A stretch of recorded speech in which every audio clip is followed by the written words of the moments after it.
Morning everyone, I welcome to all of you to prep IAS. दोस्तों, आज है अक्टूबर 7, Thursday का दिन है और हम लोग करने वाले हैं द हिंदू न्यूज़पेपर की एनालिसिस। मेरा नाम है सितेंद्र चौधरी और रोज की तरह आपके लिए कुछ सिलेक्टेड टॉपिक्स मैं यहाँ पे लेके आया हूँ। देखिए, आज नंबर ऑफ टॉपिक्स थोड़े से ज़्यादा हैं, इसलिए कुछ टॉपिक्स में थोड़ा डिटेल में जाऊँगा, लेकिन कुछ टॉपिक को बहुत ब्रीफ में कवर करने वाला हूँ। देखिए, कौन कौन से टॉपिक हम लोग करने वाले हैं। पहला टॉपिक रहेगा वो रहेगा नोबेल प्राइज़ केमिस्ट्री में भी मिल गया है, पिछले दिनों मेडिसिन में भी मिला था, फिजिक्स में भी मिला था, उसके बारे में भी हम लोगों ने बात की थी। आज मिला है केमिस्ट्री में, तो इसके बारे में थोड़ा सा देखेंगे। अगला रहेगा WHO recommends first anti malarial vaccine. दुनिया के लिए मुझे नहीं लगता इससे अच्छी कोई खबर हो सकती है। लाखों बच्चे हर साल मलेरिया की वजह से उनकी डेथ हो जाती है। पहली बार WHO ने कोई एंटी मलेरियल वैक्सीन को रिकमेंड किया है, उसको अप्रूव किया है, तो इसके बारे में हम थोड़ा सा देखेंगे। अगली न्यूज क्या है। USA expresses unease over S-400 deal. India ने रशिया के साथ एक S-400 डील की है। ये डील क्या है, S-400 क्या होता है, अमेरिका को इससे क्या प्रॉब्लम है और कैसे इंडिया और अमेरिका के रिलेशनशिप इसकी वजह से चेंज हो सकते हैं फ्यूचर में, इसके बारे में जानने की कोशिश करेंगे फ्रॉम जीएस पेपर 2। अगला रहेगा strategy for India in a world that is drift. ये आपका जीएस पेपर 2 से कवर होता है, ये आज का एडिटोरियल सेक्शन से इसको हम लोग कवर करेंगे। अगला रहने वाला है the government ask top court to set quota norm for the promotion.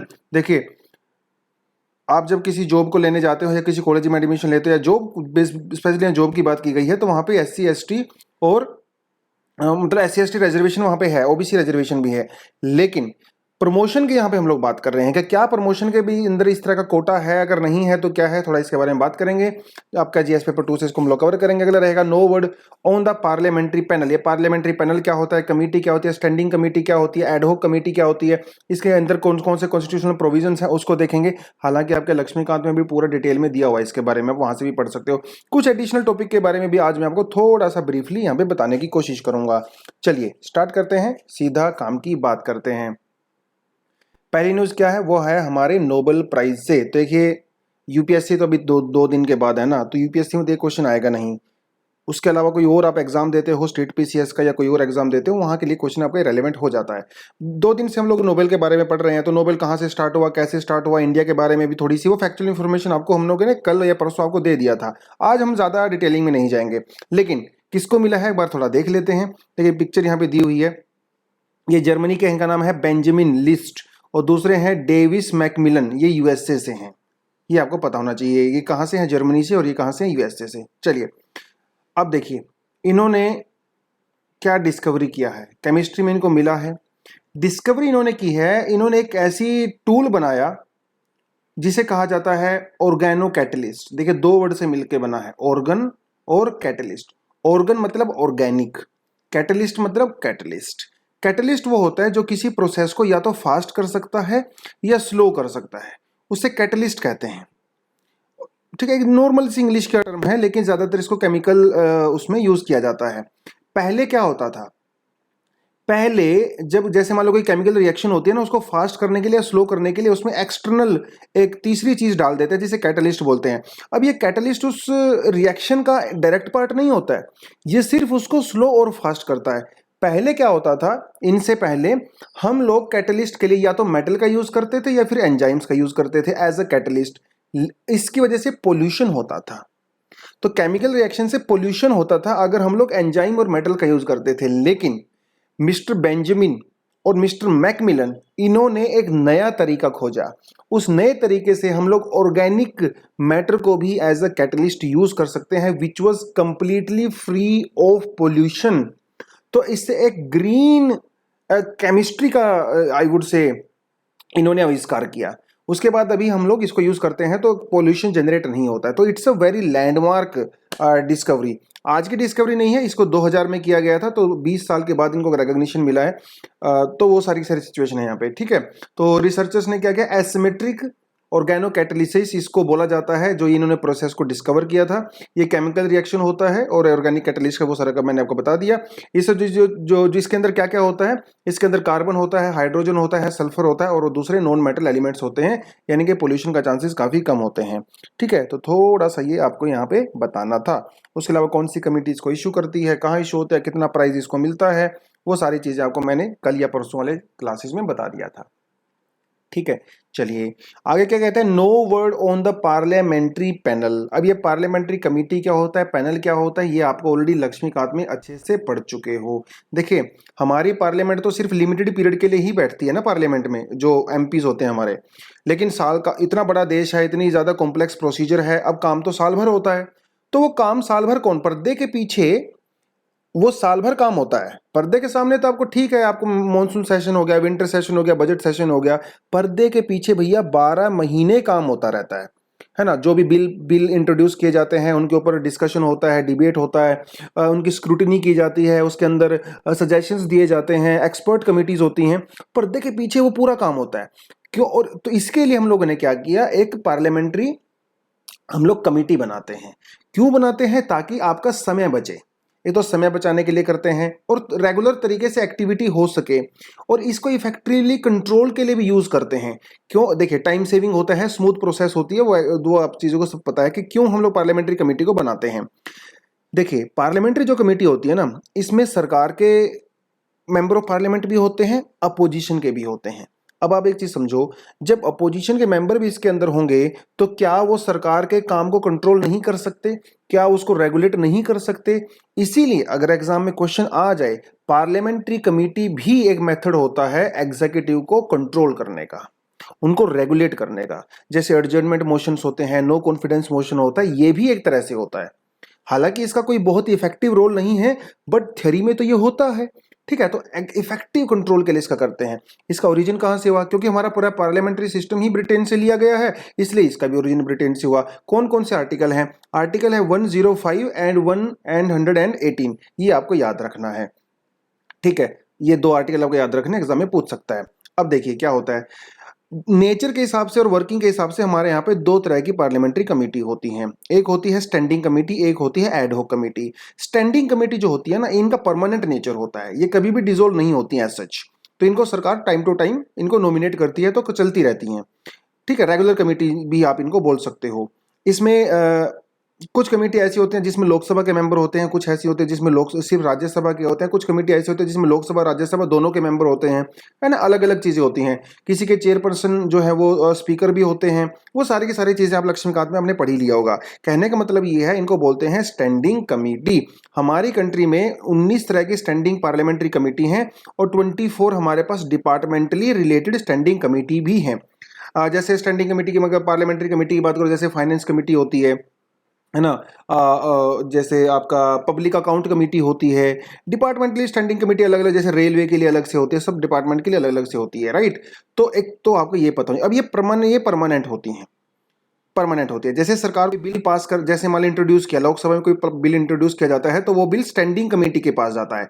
Standing committee के मेंबर पर्दे के पीछे उसको 2 महीने, 4 महीने, 6 महीने उसके ऊपर डिस्कशंस करते हैं। हर प्रोविजन के ऊपर डिस्कशन किया जाता है, उसको क्रिटिकली देखा जाता है। उसके बाद उसके अंदर जो चेंजेस करने हैं वो सजेशन दिया जाता है सरकार को। अब सरकार उसको माने या ना माने वो एक अलग मैटर है, लेकिन कम से कम स्क्रूटिनी तो हो रही है ना, इसके अंदर एक्सपर्ट लोग भी होते हैं। एक होती है एड हॉक कमेटी। देखिए एड हॉक का मतलब ये होता है नॉन परमानेंट। ये कमेटी किसी स्पेशल पर्पस के लिए बनाई जाती हैं, और एक बार वो जब पर्पस फुलफिल हो जाता है तो इस तरह की कमेटी एग्जिस्ट नहीं करती हैं। जैसे यहाँ पे दो तरह की कमेटी होती है, इंक्वायरी कमेटी होती है, एक एडवाइजरी कमेटी होती है। इंक्वायरी कमेटी का जैसे अगर एग्जांपल दूं मैं, जैसे 1990s में हर्षद मेहता आपका जो स्टॉक मार्केट में स्कैम हुआ था, है ना, उसके लिए एक इंक्वायरी कमेटी बनाई गई थी। राजीव गांधी की सरकार में जब बोफोर्स का जो करप्शन हुआ था, है ना, उसके लिए एक कमेटी बनाई गई थी। तो ये परमानेंट कमेटी नहीं होती हैं, ये सिर्फ ऐड हो, जैसे 2G स्कैम हुआ था उसके लिए बनाई गई थी। तो ये सिर्फ जो है उस पर्पज के लिए यहाँ पे बनाई जाती हैं। थोड़ा सा आपको पार्लियामेंट्री कमेटी के बारे में पता होना चाहिए।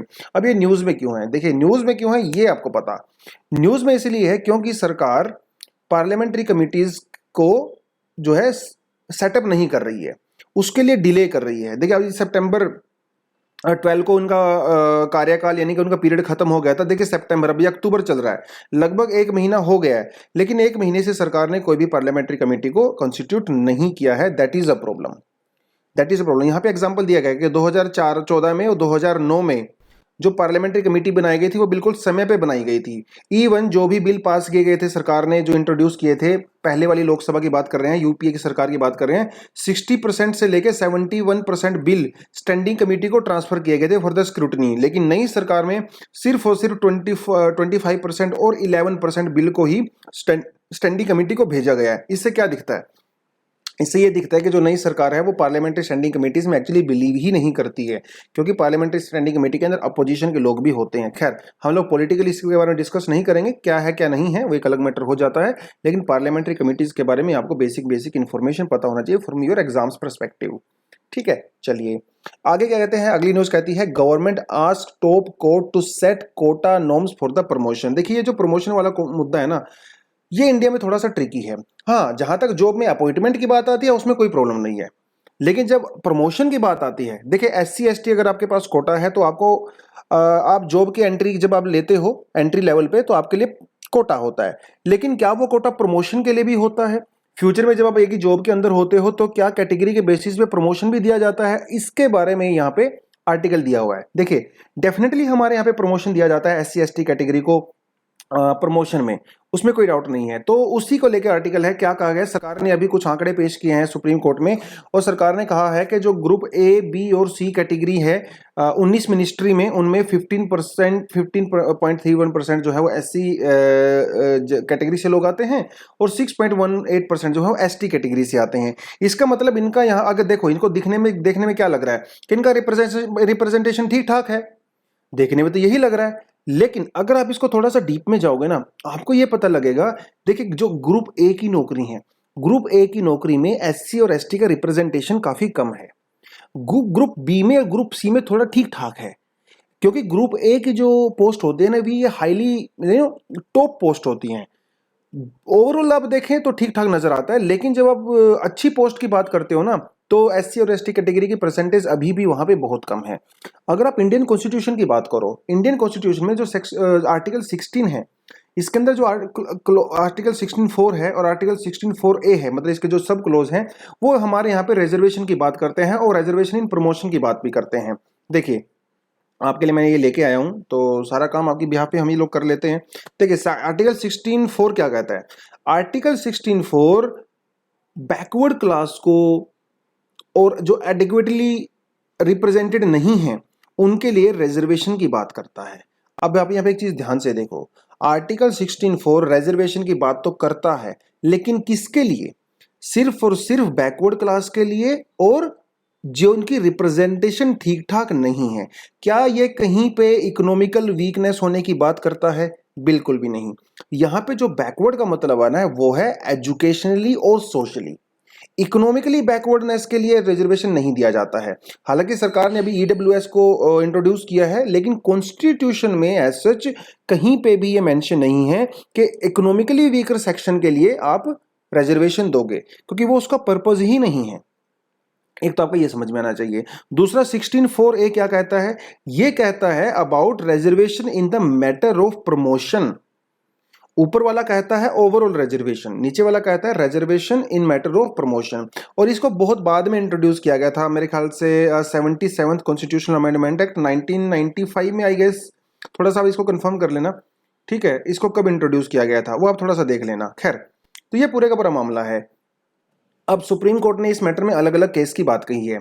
जो 1990s में जो इंदिरा साहनी केस हुआ था मंडल कमीशन के बाद, उसमें सुप्रीम कोर्ट ने एंट्री लेवल पे तो बात किया था कि एंट्री लेवल पे रिजर्वेशन होना चाहिए, लेकिन प्रमोशन के अंदर रिजर्वेशन होना चाहिए इसके बारे में सुप्रीम कोर्ट ने कोई भी बात नहीं कही थी। उसके अलावा 2006 में फिर दोबारा से केस हुआ M नागराज और यूनियन ऑफ इंडिया, जिसमें सुप्रीम कोर्ट ने कहा कि state is not bound to make reservation in promotion, यानी कि रिजर्वेशन ऑफ प्रमोशन ये स्टेट का प्रेरोगेटिव है। स्टेट चाहे तो इसको दे सकता है, स्टेट चाहे तो इसको नहीं दे सकता है। So it can not be claim as a right. ये आपका फंडामेंटल राइट एज सच नहीं है, ये एक एनेबलिंग राइट है। मतलब जब तक सरकार को लगता है कि रिप्रेजेंटेशन कम है पॉपुलेशन के हिसाब से, तब तक इसको कंटिन्यू कर सकता है, लेकिन एक बार वैकेंसी अगर फुलफिल हो जाती हैं तो फिर वो इसको डिसकंटिन्यू कर सकता है। ऐसा 2006 के केस में कहा गया। अब जब ये कहा गया तो सरकार ने एक चीज और बोली, सुप्रीम कोर्ट ने एक चीज और बोली कि भैया जब आप इसको रिव्यू करोगे ना तो क्वांटिफिएबल डाटा भी आपके पास होना चाहिए। उसका मतलब ये होता है कि जैसे जो एससी और एसटी कैटेगरी के लोग हैं जिनको जॉब मिल गई है, उनमें से कितने बैकवर्ड हैं, अभी इसको जो है हटा दिया गया है। क्योंकि सुप्रीम कोर्ट ने यह कहा कि जब उनको एससी और एसटी कैटेगरी डिक्लेयर कर ही दिया है तो अंडरस्टूड सी बात है कि वो बैकवर्ड है, तो उसके लिए अलग से डेटा कलेक्ट करने की क्या जरूरत है कि उनमें से कितने लोग ज्यादा बैकवर्ड हैं। तो ये सुप्रीम कोर्ट ने अभी इसको हटा दिया है। तो सुप्रीम कोर्ट ने यह कहा है कि स्टेट चाहे तो उनको प्रमोशन दे, अगर उसको लगता है कि फुलफिल नहीं हो रही है तो उनकी मर्जी है। लेकिन इसके अंदर ना कुछ लोग अलग अलग तरह के लोग हैं, वो पिटीशन वगैरह डाल रहे थे, जिससे सरकार भी थोड़ी परेशान थी, सुप्रीम कोर्ट भी परेशान था। तो फाइनली सुप्रीम कोर्ट को ही सरकार ने बोल दिया है कि सर आप कोई जो है एक पक्का एक रास्ता निकाल दीजिए इस प्रमोशन के लिए, क्योंकि सरकार इसके लिए फेवर में है। सरकार चाहती है कि एसटी एसटी कैटेगरी को प्रमोशन में रिजर्वेशन मिले। वो पूरे का पूरा सवाल सरकार ने अभी वो सुप्रीम कोर्ट को बोला है। लेट्स सी सुप्रीम कोर्ट इसके बारे में क्या बोलता है, वो अभी थोड़ा देखना इंटरेस्टिंग रहेगा यहाँ पे।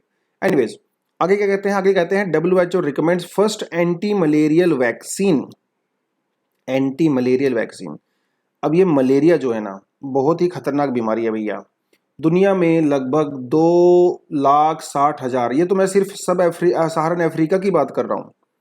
दुनिया में लगभग 4 से 4.5 लाख लोग, ठीक है, 2019 में ही देखो 4,09,000 लोगों की डेथ हो गई थी, जिनमें से मेजोरली लोग वो अफ्रीका में ही पड़ते हैं, सब सहारन कंट्रीज में पाए जाते हैं।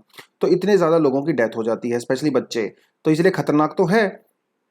अब इसमें दिक्कत क्या है कि दिक्कत ये थी कि इसके लिए कोई प्रॉपर हमारे पास दवाई नहीं है और ना ही हमारे पास वैक्सीन है, लेकिन पहली बार कोई वैक्सीन को यहाँ पे मंजूरी दे दी गई है। ठीक है, उसका नाम क्या है, उसका नाम है Mosquirix vaccine. That is the name of the vaccine, जो आपको पता होना चाहिए। किस कंपनी ने बनाया, ब्रिटिश की कंपनी है, कोई पता नहीं, ग्लैक्सोस्मिथक्लाइन। ठीक है, that is the name of this company, GlaxoSmithKline. भैया पिछले 30 साल से ये इस वैक्सीन को बनाने में लगे हुए थे, तो फाइनली इनको सक्सेस इसमें मिल गई है। हालांकि पहले ट्रायल वगैरह चल रहे थे, उनके अंदर ठीक ठाक रिजल्ट आ रहे थे, लेकिन अभी WHO ने इसको फाइनली रिकमेंड कर दिया है कि आप इसको मास स्केल पे प्रोड्यूस कर सकते हो और अफ्रीकन कंट्रीज वगैरह में और जो एशियन कंट्री में जो चाहते हैं वहां पे इसको डिस्ट्रीब्यूट कर सकते हो। ठीक है, अब देखिए मलेरिया जो है ना किसी बैक्टीरिया से नहीं फैलता है, ना ही किसी वायरस से फैलता है। ये मलेरिया एक ऐसी बीमारी है जो पैरासाइट से फैलती है। पैरासाइट का मतलब होता है जैसे जैसे कोई एक्सटर्नल कोई माइक्रोब होता है, एक्सटर्नल माइक्रोब, उसको पैरासाइट बोलते हैं। जो किसी, जैसे आप बोलते हैं ना, जैसे कई बार जो डॉग्स होते हैं, जो स्ट्रीट डॉग्स होते हैं, उनकी बॉडी पे कुछ वो टिक्स लगे होते हैं ना, टिक्स वगैरह चिपक जाते हैं, उसको पैरासाइट बोलते हैं। जो कि सर में आपके जुएं होती हैं वो भी पैरासाइट होती है। तो पैरासाइट एक एक्सटर्नल ऑर्गेनिज्म होता है जो किसी दूसरे होस्ट की बॉडी के ऊपर सर्वाइव करता है, तो ये पैरासाइट की वजह से होता है। ठीक है, प्लाज्मोडियम फैल्सिपेरन ये एक तरह का पैरासाइट है जो कि फीमेल मादा मच्छर के अंदर पाया जाता है, जिसका नाम अनोफिलीज होता है। ठीक है, कई तरह के पैरासाइट होते हैं, 4-5 तरह के होते हैं हमारे इस तरह के, लेकिन वो फाइनल जनरली जो है 1 या 2 जो होते हैं वही ज्यादा तर जो है वो दिक्कत करते हैं। ठीक है, तो एक बार थोड़ा सा आपको ये पता होना चाहिए, जो मलेरिया जो यह जो प्लाज्मोडियम ग्रुप के अंदर 3-4-5 वो आते हैं। एक सिंगल सेल होता है ना, डबल सेल नहीं होता, ध्यान रखना, एग्जाम में पूछेगा वो स्टेटमेंट से। सिंगल सेल, एक ही सेल होता है। और जनरली जिन लोगों को मलेरिया होता है उनको फीवर होता है, चिल्स होते हैं, मतलब ठंडी लगती है, और फ्लू लाइक इलनेस हो जाए, बुखार वगैरह होने लगता है उनको। ठीक है, तो ये पूरे का पूरा मामला है। सबसे पहले जो मच्छर होता है वो, अगर मच्छर के अंदर ये प्लाज्मोडियम होता है, तो मच्छर जब इंसान को काटता है तो उसके ब्लड के अंदर वो चला जाता है। ब्लड में जाने के से पहले सबसे पहले वो लीवर सेल को इंपैक्ट करता है। ठीक है, लीवर सेल को पहले इंपैक्ट करता है, उसके बाद वो रेड सेल में चला जाता है और रेड सेल को डिस्ट्रॉय करना शुरू कर देता है, जिसकी वजह से सारी प्रॉब्लम यहाँ पे होती है। तो थोड़ा सा आपको मलेरिया के बारे में मैंने आपको बता दिया है। चलिए जी, आगे क्या कहते हैं।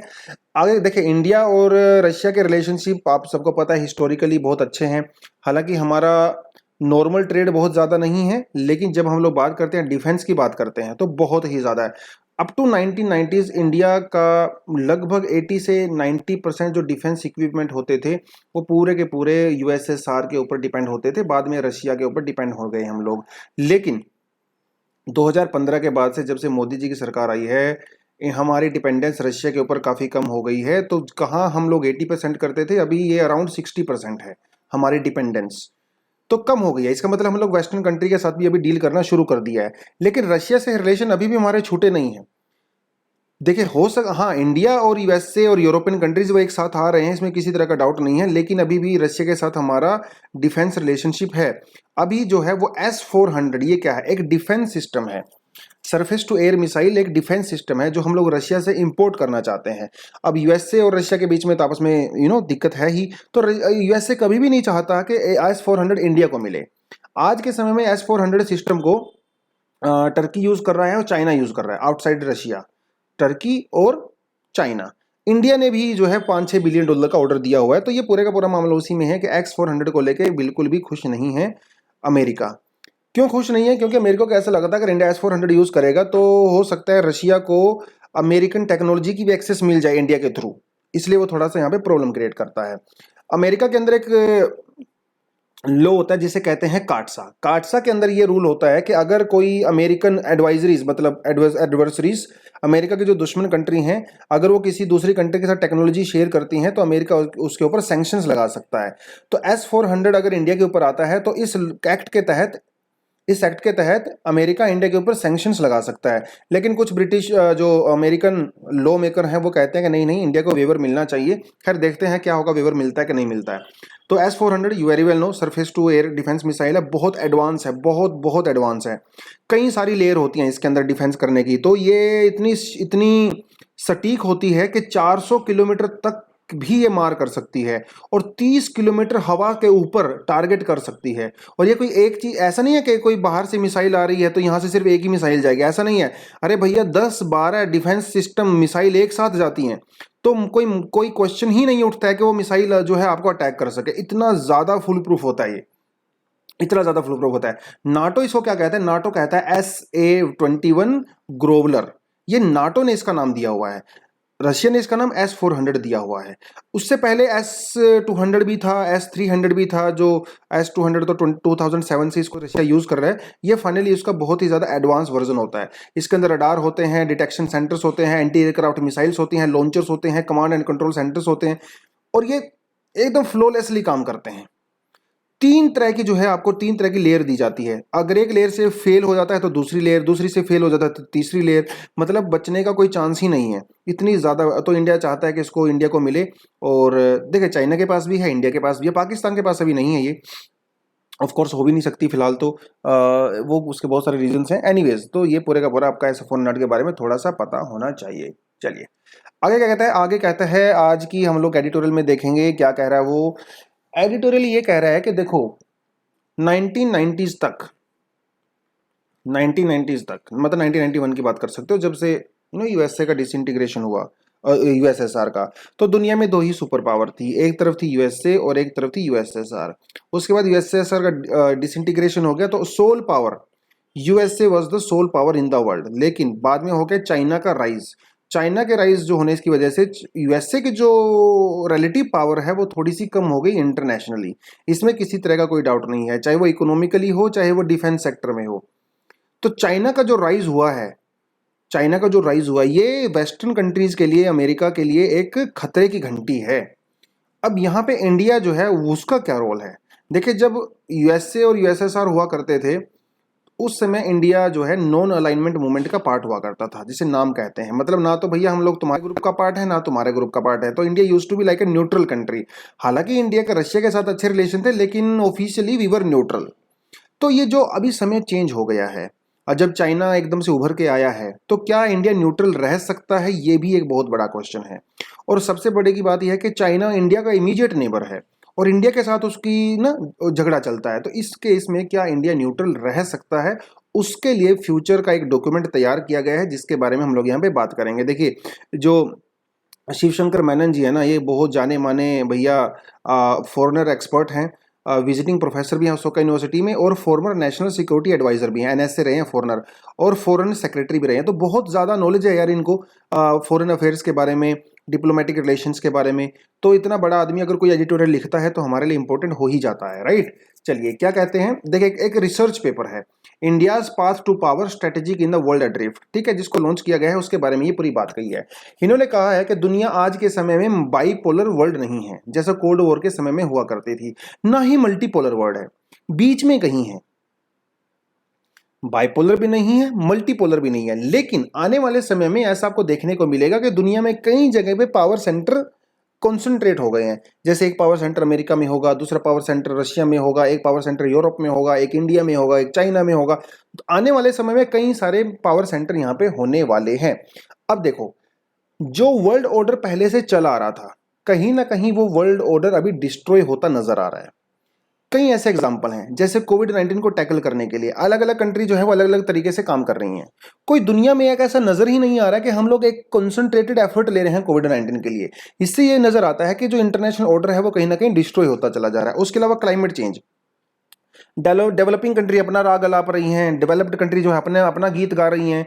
कोई कोई कोहेरेंस ही नहीं है क्लाइमेट चेंज को लेके। तो इससे क्या पता लगता है? इससे यही पता लगता है कि इंटरनेशनल जो ऑर्डर था वो अभी कहीं ना कहीं खतरे में है। तो ऑर्डर शिफ्ट हो रहा है, ऑर्डर शिफ्ट हो रहा है। ठीक है, स्टैग्नेशन आ गया ग्लोबल इकोनॉमी में और इंडियन इकोनॉमी में स्टैग्नेशन आ गया। कहीं कोई रास्ता नजर नहीं आ रहा प्रॉपर तरीके से। रिट्रीट फ्रॉम द ग्लोबलाइजेशन, पहले जो है दुनिया ग्लोबलाइजेशन की तरफ भाग रही थी, सभी आपस में कनेक्टेड होना चाहते थे, लेकिन अभी सभी आपस में नेशनल इंटरेस्ट को ज्यादा फेवर करने लगे हैं। जैसे चाइना की अगर आप बात करो वो भी, अमेरिका की बात करो तो अमेरिका फर्स्ट की बात करते हैं, इंडिया की बात करो तो हम लोग भी इंडिया फर्स्ट की बात करते हैं, चाइना भी अपनी डोमेस्टिक इकोनॉमी को थोड़ा सा क्लोज करना चाहते हैं। तो ये अभी जो गंगा है ना उल्टी बहना शुरू हो गई है। पहले सब लोग आउटस्पोकन आउटसाइड जा रहे थे, अभी सब लोग ना इनवर्ड जा रहे हैं। तो इससे कहीं ना कहीं ग्लोबल ऑर्डर को भी खतरा यहाँ पे हो गया है। रीजनलाइजेशन ऑफ ट्रेड, आजकल इंटरनेशनल ट्रेड होने की बजाय लोग रीजनल ट्रेड में बिलीव करने लगे हैं। इसलिए तो आप देखो कि बहुत सारे फ्री ट्रेड अग्रीमेंट वगैरह बनने शुरू हो गए हैं ना इधर उधर। तो इससे हो क्या रहा है? इससे ग्लोबल जो पावर है ना उसका बैलेंस शिफ्ट हो रहा है। चाइना का राइज हो रहा है, ठीक है, यूनाइटेड स्टेट्स और चाइना के बीच में भी स्ट्रेटेजिक राइवलरी चल रही है। तो ये पूरे का पूरा जो सिस्टम पहले चला रहा था वो एकदम नई रियलिटी हो गई है, क्लाइमेट चेंज या कोविड-19 की जब भी आप बात करते हो। अब इसमें एशिया का क्या रोल है? आने वाले समय में जो 21st सेंचुरी है, दिस इज एशियन सेंचुरी, इसमें किसी तरह का कोई डाउट नहीं है, हर कोई ये बात को मानता है। It's an Asian century. अब देखो, बात है यहाँ पे जियोपॉलिटिकल राइवलरीज के बारे में बात है। एशिया के अंदर भी ये राइवलरी चल रही है। अभी इसमें किसी तरह का कोई डाउट नहीं है कि USA still a very good power, but relatively उसकी पावर थोड़ी कम हो गई है। इसीलिए अमेरिका और उसके यूरोपियन जो फ्रेंड्स हैं वो थोड़े से झुंझला गए हैं। चाइना का जो राइज है वो उसको पचा ही नहीं पा रहे हैं। लेकिन चाइना भी यहाँ पे थोड़ा जल्दी में नजर आ रहा है। चाइना को अभी कुछ और साल वेट करना चाहिए था इतना ज्यादा एक्सर्ट करने के लिए अपनी पावर। तो कहीं ना कहीं चाइना का भी छटपटाहट यहाँ पे नजर आ रही है। प्रॉब्लम यहाँ पे ये है कि चाइना अपने नेबरहुड में अपनी पावर को दिखाना चाहता है और वो फ्यूचर में भी दिखाएगा, जिसकी वजह से इंडिया के साथ उसके डायरेक्ट क्लैश होने वाले हैं। तो फ्यूचर में इंडिया का चाइना का रिलेशन क्या रहेगा? कहीं कहीं पे कन्फ्रंटेशन होगा, कहीं कहीं पे कोऑपरेशन होगा। ये एक नई सच्चाई है दुनिया की जो इंडिया को भी एक्सेप्ट करनी चाहिए कि जो इंडिया चाइना का जो बॉर्डर इश्यूज होते हैं ये भी खत्म होने वाले नहीं है, ये बल्कि बढ़ेंगे, क्योंकि चाइना अपने डोमिनेंस को दिखाना चाहता है इस रीजन में, पूरी दुनिया को दिखाना चाहता है अपनी पावर। ठीक है, अब ये चैलेंज तो हमारे सामने है, लेकिन कुछ ये चैलेंज अपॉर्चुनिटी भी लेके आया है। जैसे लोग कहते हैं ना कि आपदा में अवसर, तो ये कहीं ना कहीं अवसर भी है हमारे सामने। कैसे? जब चाइना के साथ ये सारी प्रॉब्लम हो रही हैं तो इंडिया और यूएसए और वेस्टर्न कंट्रीज उनके बीच में आपस में प्यार मोहब्बत थोड़ा सा एक्स्ट्रा हो गया है। अब उससे इंडिया को बेनिफिट हो सकता है, क्योंकि अमेरिकन जो कंट्रीज हैं या फिर यूरोपियन कंट्रीज हैं वो एक्सपर्ट कंट्रीज हैं, टेक्नोलॉजी उनके पास बहुत एडवांस है। तो इंडिया जो है एनर्जी के क्षेत्र में, ट्रेड के क्षेत्र में, इन्वेस्टमेंट और एजुकेशन और हेल्थ के क्षेत्र में उनकी हेल्प ले सकता है। उनकी हेल्प लेने से हमारी जो डोमेस्टिक प्रॉब्लम्स हैं हम उनको सोल्व कर सकते हैं। उसके अलावा क्लाइमेट चेंज की जो प्रॉब्लम हम लोग फेस कर रहे हैं, एनर्जी की प्रॉब्लम फेस कर रहे हैं, या टेक्नोलॉजिकल सॉल्यूशंस की हम लोग प्रॉब्लम फेस कर रहे हैं, renewable energy and all that, और डिजिटल कोऑपरेशन, ये कुछ ऐसे सेक्टर हैं। अब इंडिया अगर वेस्टर्न कंट्री के साथ, अमेरिकन कंट्रीज के साथ अगर कोलैबोरेशन करता है तो इंडिया यहां से बेनिफिट उठा सकता है। सिर्फ अमेरिका और यूरोप ही नहीं, और भी जो लाइक माइंडेड कंट्रीज हैं जैसे जापान है, ऑस्ट्रेलिया है, न्यूजीलैंड है, ताइवान है ना, बांग्लादेश है, इन कंट्री के साथ भी मिलकर इंडिया कुछ अच्छा काम कर सकता है। तो इंडिया के लिए एक अपॉर्चुनिटी है ये, है ना। चैलेंज तो है, अपॉर्चुनिटी भी है। उसके अलावा कुछ दूसरे एरियाज भी ऐसे हैं जहां पे इंडिया को काम करने की जरूरत है, जैसे डिजिटल स्पेस, है ना। आज के समय में डिजिटल एक रियलिटी है। डिजिटल जो चीजें हैं वो दुनिया को चला रही हैं, उसको ड्राइव कर रही हैं, इसमें किसी तरह का कोई डाउट नहीं है ना। तो इंडिया को डिजिटल स्पेस में भी एक वर्ल्ड पावर होने की यहाँ पे जरूरत है, जिसके लिए हमें कोलैबोरेशन वगैरह करने की जरूरत है इसमें। और उसके अलावा अगर आप बात करो आप ओशंस की बात करो, है ना, सी की बात करो, जैसे इंडियन ओशन की अगर आप बात करते हो, जैसे इंडियन ओशन के अंदर इसी तरह कोई डाउट नहीं है कि इंडिया वहाँ पे डोमिनेंट पोजीशन में है, लेकिन फ्यूचर में भी इंडिया का वहाँ पे डोमिनेंट पोजीशन रहे, इसके लिए इंडिया को इंश्योर करना चाहिए कि वो इंडियन ओशन में जो भी कंट्रीज हैं उनके साथ अच्छा रिलेशन बना के रखे। हम लोग एक मैरीटाइम कमीशन को सेटअप कर सकते हैं, है ना, बे ऑफ बंगाल इनिशिएटिव भी कर सकते हैं हम लोग, जैसे बांग्लादेश के साथ या म्यांमार के साथ, है ना, जो कंट्रीज यहाँ से बिलोंग करती हैं, ताकि इंडिया की सुपरमेसी यहाँ पे बनी रहे। ठीक है, हम ये नजर देखें, we should aim for the multipolarity in Asia also. ऐसा ऐसे एफर्ट लेने चाहिए कि एशिया के अंदर भी किसी एक कंट्री के हाथ में पावर ना हो। ऐसा नहीं होना चाहिए कि एशिया में सिर्फ और सिर्फ चाइना ही सुपर पावर है। अरे भैया, ऐसा नहीं होना चाहिए। इंडिया भी यहाँ पे है ना, इंडिया भी एक पावर है। चाइना को भी हम लोग पूरा वेलकम करते हैं, रशिया भी पूरा तरह से वेलकम है। ठीक है, जो भी कंट्री एशिया के अंदर ग्रो करना चाहती है उनको उनके हिसाब से स्कोप मिलना चाहिए। ऐसा नहीं हो कि चाइना के पूरे इन्फ्लुएंस में सभी के सभी जो है वो नीचे की तरफ रह गए हैं। अब बात करें पे नॉन अलाइनमेंट 2 की, तो इंडिया के नॉन अलाइनमेंट 2 करने की जरूरत है। लेकिन समय ऐसा आ गया है कि जब हम लोग कंप्लीटली आइसोलेटेड नहीं रह सकते, क्योंकि चाइना इमीडिएट नेबर है, वो हमारे लिए थ्रेट है। तो इंडिपेंडेंट जजमेंट होना चाहिए, किसी के दबाव में इंडिया को नहीं आना चाहिए, लेकिन इंडिया को अपनी खुद की कैपेसिटी डेवलप करने की जरूरत है। ठीक है, तो आप इशू बेस्ड कोलिशन करिए, किसी के साथ दुश्मनी करके नहीं, इशू बेस्ड। जैसे क्लाइमेट चेंज की प्रॉब्लम है तो वो किसी और के साथ करिए, डिफेंस वाला इशू है तो किसी और के साथ करिए, वैक्सीन वाला इशू है तो किसी और के साथ करिए। तो जैसी इंडिया को जरूरत है उसी के हिसाब से हम लोगों को कोलैबोरेशन करना चाहिए।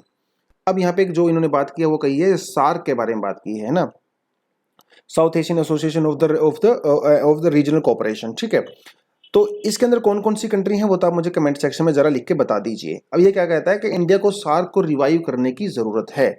ठीक है, इंडिया अपनी जो नेबरहुड है, हमारी दूसरी कंट्रीज हैं, इनके साथ एक बहुत बढ़िया एक एक इनका एक बड़ा भाई बन के हम लोग काम कर सकते हैं, जिसकी वजह से यहाँ पे पूरा प्रोस्पेरिटी और सिक्योरिटी वाला पर्सपेक्टिव है। इंडिया उसके लिए एक बहुत इंपॉर्टेंट रोल यहाँ पे प्ले कर सकता है। बांग्लादेश हो गया, म्यांमार हो गया, श्रीलंका हो गया, है ना, मालदीव हो गया, ये कंट्री इंडिया इनके लिए एक प्रोस्पेरिटी और सिक्योरिटी का एक एंगल से हम लोग यहाँ पे काम कर सकते हैं, है ना। उसके अलावा समस्या यहाँ पे थोड़ी सी है कि हम लोग ज्यादा फोकस सिक्योरिटी के ऊपर करने लगे हैं, जिसकी वजह से हम लोगों ने अपने बॉर्डर वगैरह को भी क्लोज कर लिया है। इसकी वजह से कुछ समस्या हो गई हैं। देखिए, बॉर्डर क्लोज करने का मतलब ये नहीं कि एक्टिविटी क्लोज हो गई है। जब इंडिया ने अपना बॉर्डर क्लोज कर लिया, थोड़ा सा इंडियन इकोनॉमी क्लोज हो गई है, तो अंडरग्राउंड एक्टिविटी होने लगी है, बॉर्डर्स का क्रिमिनलाइजेशन हो गया है ना, जिसकी वजह से लार्ज स्केल जो चाइनीज गुड्स हैं स्पेशली नॉर्थ ईस्ट इंडिया में, वो इलीगली वहां पे आते हैं। अगर इंडिया बॉर्डर्स को ओपन रखेगा तो कम से कम रेगुलेट तो कर सकते हैं। रेगुलेट करना ज्यादा बेटर है रादर देन बैन करने से। तो यहाँ पे एक एंगल भी यहाँ पे बताया गया है। ठीक है, उसके अलावा क्या कहता है, self strength is the key. सबसे बड़ी बात तो यही है भैया, जब आप कमजोर होते हो तो कोई भी आपको थप्पड़ मार के जा सकता है ना। बड़ी बड़ी बातें करने से कुछ नहीं होगा, पहले आप अपनी स्ट्रेंथ बनाइए।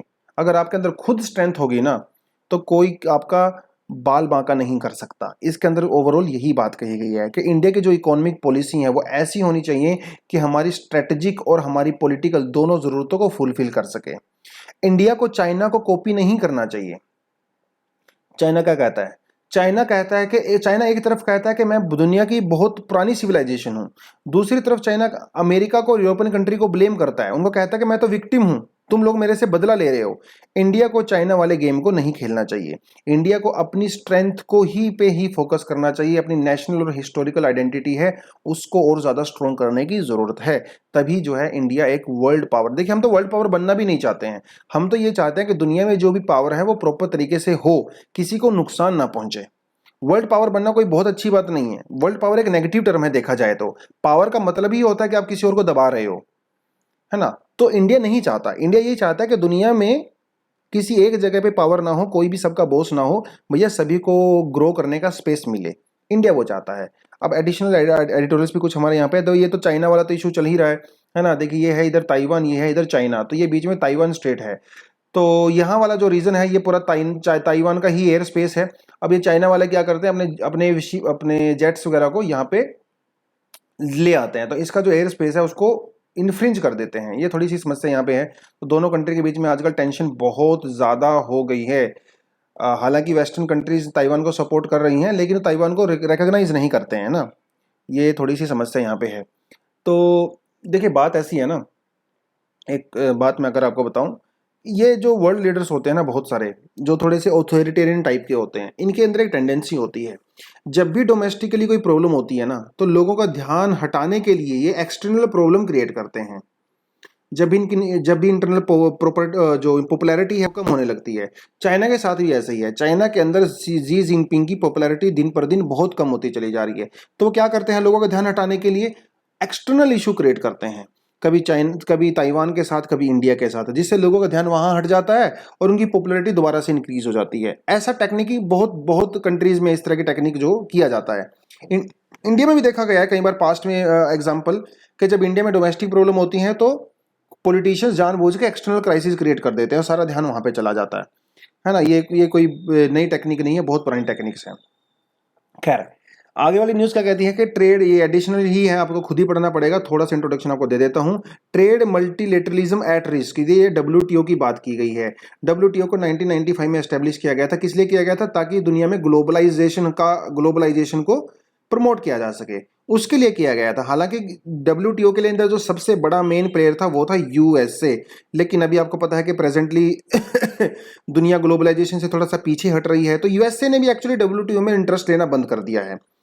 यूएसए के अंदर एक अपीलेट बॉडी होते हैं जिसे एबी बोलते हैं। इसके अंदर 7 मेंबर्स होते हैं। ये क्या करते हैं, जो भी अलग अलग कंट्रीज के बीच में डिस्प्यूट होता है ट्रेड को लेके, उसको सोल्यूशन करते हैं। समस्या यहाँ पे ये है कि अपीलेट जो बॉडी है ना, इसके अंदर वैकेंसी चल रही है, तो इसके अंदर लोग ही नहीं है। तो भैया जब लोग ही नहीं है तो डिस्प्यूट कैसे करोगे? इंडिया को लेके भी यहाँ पे काफी सारे डिस्प्यूट हैं। जैसे इंडिया एमएसपी प्रोवाइड करवाता है, जो फसलें वगैरह होती है ना, क्रॉप्स पे। एमएसपी डब्ल्यूटीओ के अंदर एक डिस्टोर्टेड प्रैक्टिस मानी जाती है। डिस्टोर्टेड प्रैक्टिस, इसको प्रमोट नहीं किया जाता डब्ल्यूटीओ में। और जैसे हमारा जो हम लोग प्रोक्योरमेंट करते हैं, हमारा जो फूड सिक्योरिटी एक्ट है ना, जिसके अंदर हम लोग फूड प्रोवाइड कराते हैं, इस तरह की जो प्रैक्टिस होती है ना डब्ल्यूटीओ के अंदर, इसको इनकरेज नहीं किया जाता है। खैर, तो पूरे का पूरा मामला ये है कि आजकल जो अमेरिका है या जो यूरोपियन कंट्रीज हैं वो डब्ल्यूटीओ के ऊपर काफ़ी कम फोकस करने लगी हैं, जिसकी वजह से डब्ल्यूटीओ के ऊपर रिस्क आ गया है, एग्जिस्टेंशियल क्राइसिस हो गया है। तो थोड़ा इसका पढ़ोगे तो आपको अच्छा लगेगा। नीट वाला इशू तो मैं पहले आपको करवा ही चुका हूँ। रिकग्नाइजिंग ऑल्ट्रिज्म, सरकार ने एक रूल निकाला है जिसके अंदर अगर किसी का रोड के वगैरह ऊपर कहीं एक्सीडेंट हो जाता है और अगर आप उस आदमी को with in A given period of time अगर हॉस्पिटल में पहुंचा देते हो तो आपको 5,000 रुपये का इनाम मिलेगा। ये क्यों किया है? देखिए, वैसे तो ये नहीं होना चाहिए था, क्योंकि एक सोसाइटी में, एक सिविलाइज सोसाइटी में ऐसा एक्सपेक्ट किया जाता है कि जो लोग एक दूसरे की मदद करें, लेकिन बहुत बार लोग ऐसा नहीं करते हैं। उसके अलग अलग रीजन हो सकते हैं ना। कई बार लोगों को हरासमेंट होती है, पुलिस के पास 2-4 बार जाना पड़ता है, वो सारी चीज़ें। तो सरकार ने किया है कि शायद इसकी वजह से लोग थोड़े से एनकरेज होंगे 5,000 रुपये की वजह से, और लोग उनकी हेल्प करेंगे। हेल्प तो करना ही चाहिए, लेकिन अगर मॉनेटरी बेनिफिट मिलता है आपको, थोड़ा बहुत एनकरेजमेंट मिलता ही मिलता है। उसके बारे में थोड़ा सा आप इसको पढ़ सकते हो। उसके अलावा यूपी ने टॉप किया है भैया इंडिया में जो फाइन पर्टिकुलेट मैटर है, PM 2.5 यूपी के अंदर सबसे ज़्यादा इसको प्रोड्यूस किया जाता है। इसका रीज़न क्या है? इसका रीज़न ये है कि यूपी में अभी भी LPG सिलेंडर बहुत कम है, पॉपुलेशन बहुत ज़्यादा है, अभी भी लोग आग जलाने के लिए लकड़ी का यूज़ करते हैं या फिर दूसरे तरीकों का यूज़ करते हैं, ठीक है। LPG का यूज़ नहीं करते हैं, जिसकी वजह से वहाँ पे ये जो पर्टिकुलेट मैटर हैं वो निकलते हैं। इंडिया यूएसए अफगानिस्तान के बारे में चर्चा करेंगे, पुराना मुद्दा है। Cabinet clears 4,445 crore textile park. India में 7 टेक्सटाइल पार्क बनाए जाएंगे, जिसे कहा जाता है mega integrated textile reason and apparel, PM मित्रा इसका नाम है। इसके लिए तमिलनाडु और गुजरात ने काफ़ी इंटरेस्ट दिखाया है, तो लेट्स सी इसके अंदर क्या होता है। उसके अलावा फॉरेस्ट एक्ट को चेंज करने की बात चल रही है, आपको मैंने करवाया था परसों वाले आर्टिकल में, है ना। सरकार चाहती है कि जो लैंड खाली पड़ी हुई है वहाँ पे पेड़ वेड़ लगा दिए जाएं और सरकार की परमिशन की रिक्वायरमेंट ना हो, तो प्राइवेट प्लेयर इसमें फॉरेस्ट को काट सकते हैं। तो कहीं ना कहीं ये मुद्दा है, थोड़ा सा इसको देखेंगे जब ये पास किया जाएगा। चलिए, so that is all for the day. Thank you very much, all the best and जय हिंद।